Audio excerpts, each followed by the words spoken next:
Oi pessoal, o professor Demis aqui falando, e na aula dessa semana nós vamos continuar com o assunto de movimento circular uniforme. Vamos resolver umas questões para a gente aprofundar esse assunto. Então, vamos lá. Primeira questão. Considere um computador que armazena informações em um disco rígido que gira na frequência de 120 Hz. Cada unidade de informação ocupa um comprimento físico de 0,2 micrômetros na direção do movimento de rotação do disco. Quantas informações magnéticas passam por segundo, então ele quer saber frequência, pela cabeça de leitura se ela estiver posicionada a 3 centímetros do centro do seu eixo, como mostra o esquema simplificado abaixo. Ele pede para você considerar o π como aproximadamente 3 e ele quer saber a frequência da informação. A questão nos dá o espaço ocupado por cada informação. Então vamos anotar aqui, ó. Cada informação, ela vai ter um espaço, vamos chamar de espaço L, e ela vai corresponder a 0,2 micrômetros aqui, ó. Essa letra grega aqui significa que ela é 10 a menos 6. Aí você transformando logo para notação científica, deixando em 2,0, que vai ficar 10 a menos 7. Porque você aumentou aqui uma casa decimal e você diminui aqui. Menos 6 menos 1, então vai dar menos 7 metros. Então, uma volta, nós sabemos que é 2πr, que é uma circunferência. Então, nós temos 2 vezes 3 vezes o raio. O raio é de 3 centímetros. Só que aí nós vamos colocar logo em metros, que é a mesma coisa de 3 vezes 10 a menos 2. Então, vou colocar aqui, ó. Isso aqui é a mesma coisa de 3 vezes 10 a menos 2 metros. Isso aqui vai dar 18 vezes 10 a menos 2 metros. A gente não vai precisar transformar em notação ainda, porque não é o final da resposta, né? E as respostas também, nem todas elas estão em notação. A gente não precisa se preocupar com isso. Então, nós vamos agora calcular o número de informações armazenadas a cada uma volta. Então, ó, esse número n vai ser o comprimento de uma circunferência completa dividido pelo número de cada informaçãozinha. Então, nós vamos pegar aqui 18 vezes 10 elevado a menos 2. E nós vamos dividir ela pelo tamanho de cada informação, que é 2 vezes 10 a menos 7. Então, 18 por 2 dá 9, vezes 10 é menos 2 com mais 7, porque quando passa para o numerador, troca o sinal. Então, vai ficar 5. Então, esse aqui é o número de informações armazenadas em cada volta. 9 vezes 10 elevado a 5. Em compensação, ele dá 120 voltas. Ele dá essa informação bem aqui, ó. Ele vai dar 120 voltas por segundo, que é o nosso famoso Hertz, é oscilações por segundo. Então, ele vai dar 120 voltas, cada volta ele vai ter uma informação de 9 vezes 10 elevado a 5. Então, esse número total n aqui, nós vamos pegar o número de voltas vezes a frequência dele. Então, nós vamos pegar aqui 9 vezes 10 elevado a 5 vezes 120 voltas. Então, ele vai dar um valor de 1,08 vezes 10 elevado a 8. Letra D. A figura representa, de forma simplificada, parte de um sistema de engrenagens que tem a função de fazer girar duas hélices, H1 e H2. Um eixo ligado ao motor gira com velocidade angular constante, e nele são presas duas engrenagens, A e B. Esse eixo pode se movimentar horizontalmente, assumindo a posição 1 ou a posição 2. Na posição 1, a engrenagem B acopla-se à engrenagem C. E na posição 2, a engrenagem A acopla-se à engrenagem D. Como as embreagens B e C acopladas a hélice 1 gira numa velocidade angular ômega 1 aqui. E com as engrenagens A e D acopladas. A hélice A2 gira com velocidade constante W2. Então, olha só, pessoal.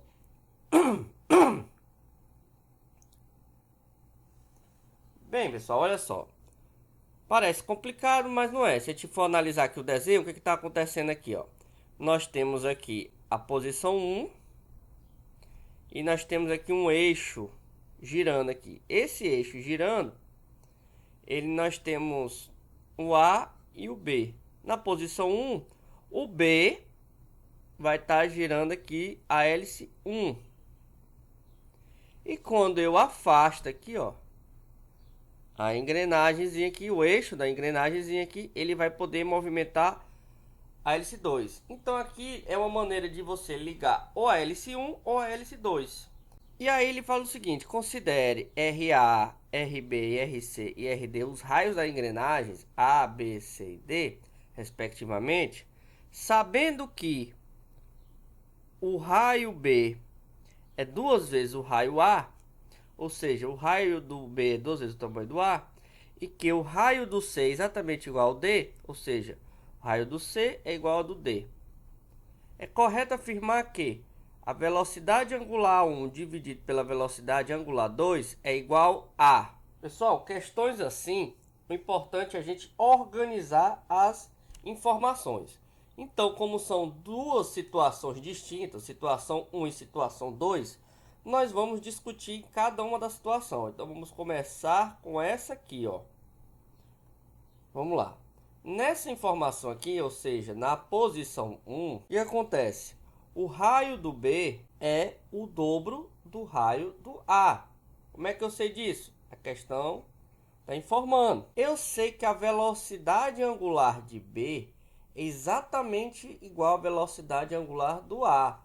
Quando o B dá um giro completo, o A também vai dar um giro completo. Mesmo sendo de tamanhos diferentes, mas eles estão acoplados ao mesmo eixo.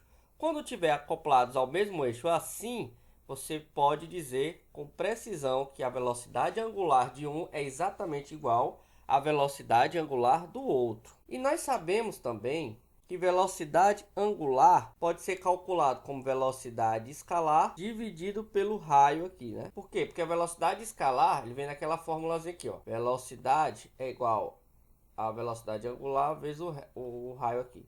Então esse R passa para lá dividindo. Então eu posso dizer que a velocidade angular de B é a velocidade escalar de B dividido pelo raio de B. Isso aqui vai ser exatamente igual à velocidade angular de A. Eu só substituir essa primeira partezinha. Como nós sabemos que o raio do B é 2 vezes o raio do A, eu posso também dizer então que a velocidade de B dividido por 2 vezes o raio de A. Ele dá nessa outra aqui, ó. Só tô brincando aqui com as equações aqui, certo, pessoal? Então, só fazer aqui com calma. Isso quer dizer, isolando o B, a velocidade do B é 2 vezes ômega A vezes o raio de A. Como isso aqui corresponde à velocidade do A, eu posso dizer que a velocidade escalar de B é 2 vezes a velocidade escalar do A.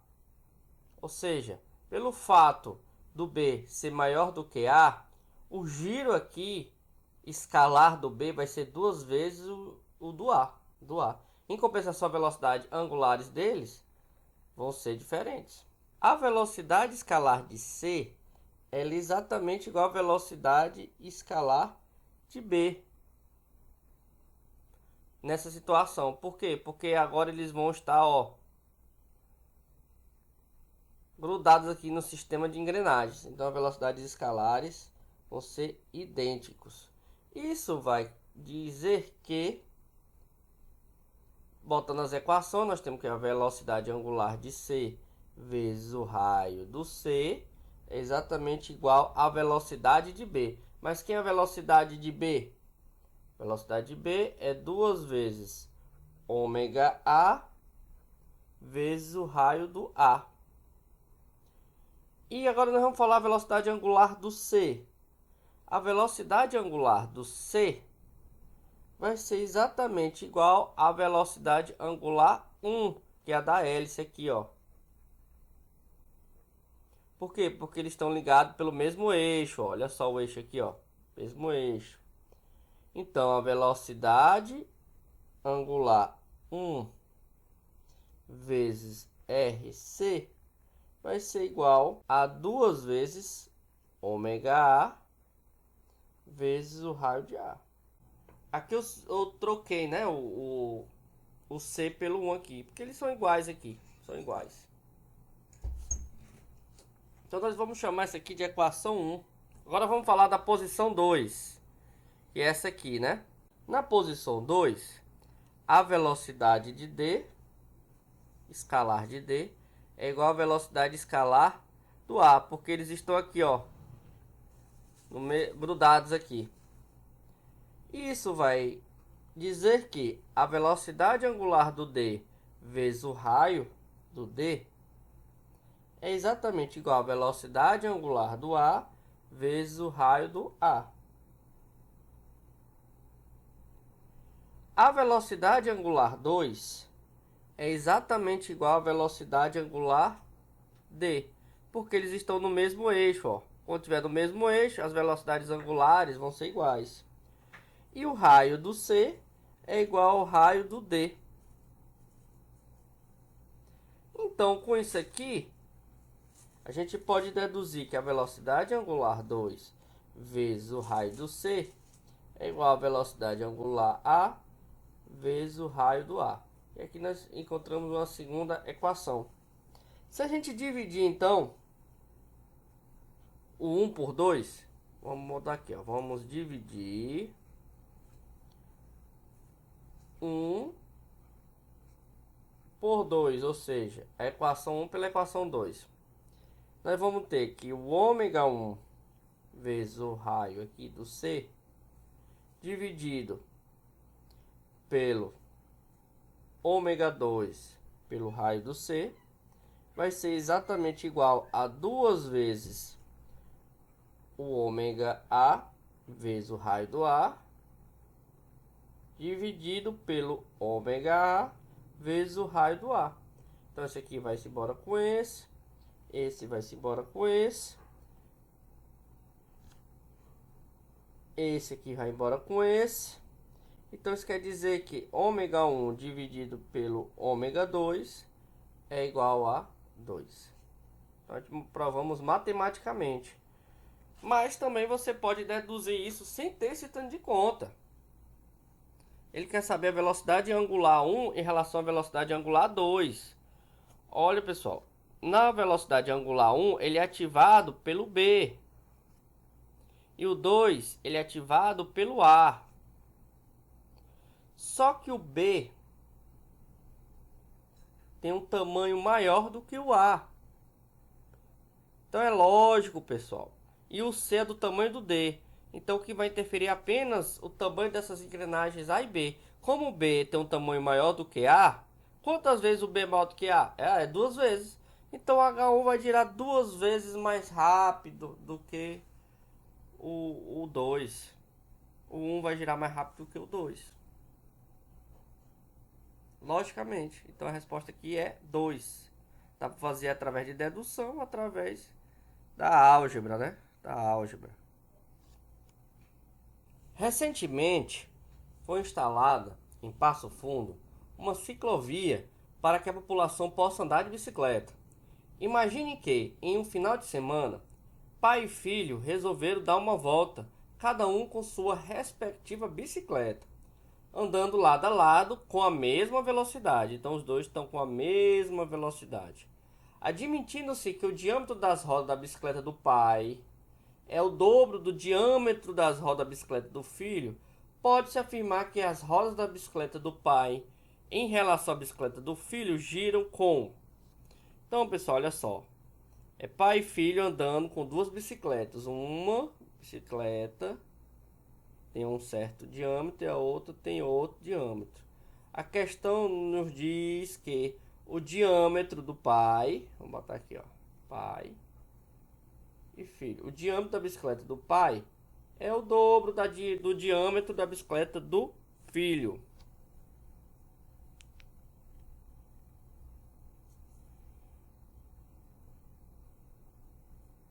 Então, como é que vai ser a velocidade de rotação? A velocidade, pessoal, vai ser o 2πr. Isso aqui, ó, é o nosso comprimento, né? Vezes a frequência. Só que a questão nos fala de diâmetro, não de raio. Ó, nós sabemos que o diâmetro é 2 vezes o raio. Então você pode transformar essa equação assim, ó. 2r, que é o diâmetro, e sobra o π, né, ó. Então vai ficar, ó, o π, o d vezes a frequência.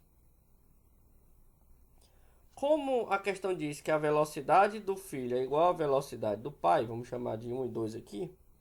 Então nós temos que π vezes d1 vezes f1 do pai é igual a π vezes o 2, que é do filho, vezes a frequência 2. Isso aqui vai se embora com esse, que é uma constante. Então nós podemos dizer, vou levar isso aqui para cá, que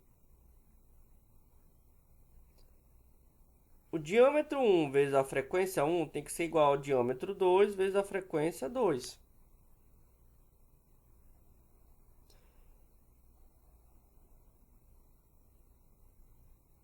Como o 2 é a metade do 1, porque é o do filho aqui, então nós temos D1, F1, igual a D1 dividido por 2 vezes F2. Esse vai-se embora com esse. Então nós temos que a frequência 1 é igual a metade da frequência do 2. E é lógico, pessoal, isso aqui é o 1 e o 2. Se o diâmetro da bicicleta do filho é menor, para ele acompanhar a velocidade escalar, ele vai ter que girar mais. Mais quantas vezes? Ó, se é a metade, ele vai ter que girar 2 vezes mais. Então a resposta aí vai ser a letra B. A metade da frequência da velocidade angular. Ou seja, enquanto o filho vai dar 2 voltas no pneu da bicicleta, o pai vai dar apenas 1 volta. Letra B. Vamos então para a última questão. Então, pessoal, por hoje é só. Dê uma estudadazinha no livro, veja a resolução com calma das questões e não esqueça de responder a lista de exercícios. Até a nossa próxima aula.